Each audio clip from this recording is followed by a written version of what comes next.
my main man, Robin Mattis. This guy is totally awesome. He's been killing it. We've been killing it together ever since Vegas, and we're going to keep doing it. And what the work that he's doing is absolutely amazing. So I'm going to give that to you. Good afternoon, everyone.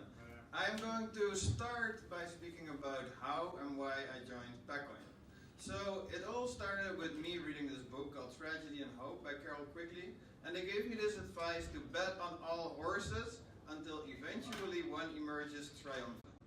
So I went on Cryptopia, invested in a whole bunch of penny stocks, and I had like millions of different coins, but then I saw PAC, I started following all of them, and then I saw PAC growing more and more and more, so I started consolidating more portfolio into it, and I started emailing them. And at the time I was consulting for a firm called Blue Rise in ocean thermal energy conversion. And I emailed the CEO of PAC, why don't we do ocean thermal energy mining? It's like mining with energy generated from the sea. And he told me, very simply, because it's a futuristic concept, it's going to take you at least 5 years to achieve this. So we are trying to focus on the 99% now.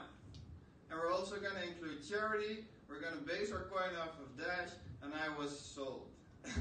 So I joined the project, I started working on the white papers, and before I knew I was part of the team. Then I wanted to, because I live in Curacao, and it's right next to Venezuela, start a project for charity in Venezuela. So my initial thoughts were, let's build a supply chain directly into Caracas. So I started doing a proposal for it and stuff, and then I met our partners, Crypto Consorge, who were busy doing a project in Cucuta, Colombia, for Venezuelan refugees. And at the time, I still wanted to do my supply chain, but then also our compliance officer, called Sean Ridgely, told me Venezuela is under heavy non-embargo, so you cannot touch it. You can't work with the government, you can't work with Petróleos de Venezuela, or anyone involved with the government, and a whole bunch of other rules. So I was kind of stuck, and then the Crypto Consorge project became kind of the main focus, because it's right across the border from Venezuela in Colombia. And if you could just press escape on that really quick. And next to the third last tab. The first thing we did was to kind of rent a drone to get a good overview of the situation we were facing. And that's on this bridge, about 50,000 refugees cross on a daily to weekly basis, right into Cucuta, Colombia.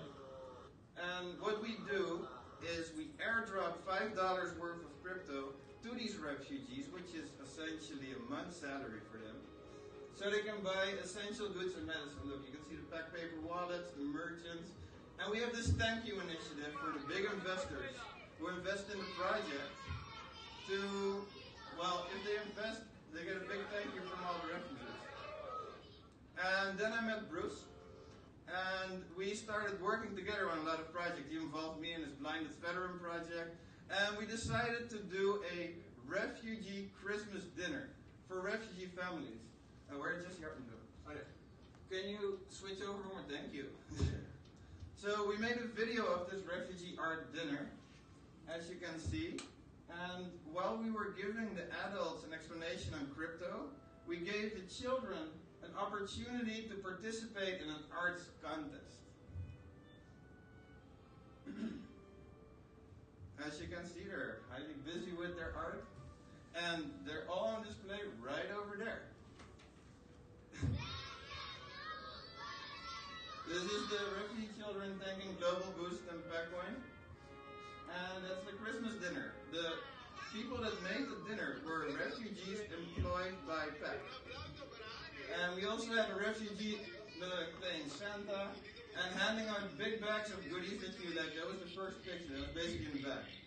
And this was actually a renowned beatboxer in Venezuela with over 100,000 views on his YouTube videos who got forced out of the country. And that's his daughter. They were doing a beatboxing for us. It was really, really cool. And in a short while, if you can skip just a bit, all the art and stuff that we have on display. And we were planning to auction or sell this art to save more refugees. That's basically the idea. Now, can you move over to 175? 57. 70. In Dutch it's the other way around. So this is one of my favorite pieces.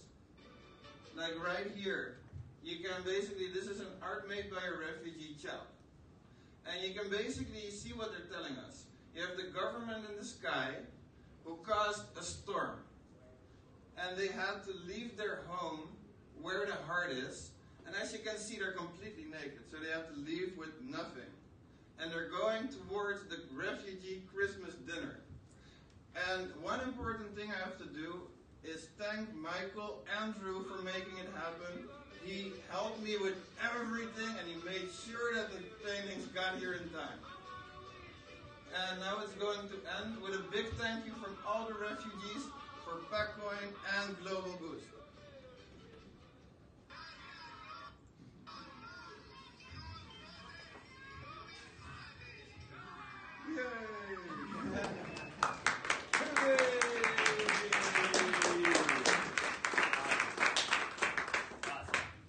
Totally Thank awesome. you, everyone. And, you know, as you can imagine, there was a lot of work that went into putting that together, people on the ground, the logistics of everything. So there's a lot to it. So if we can get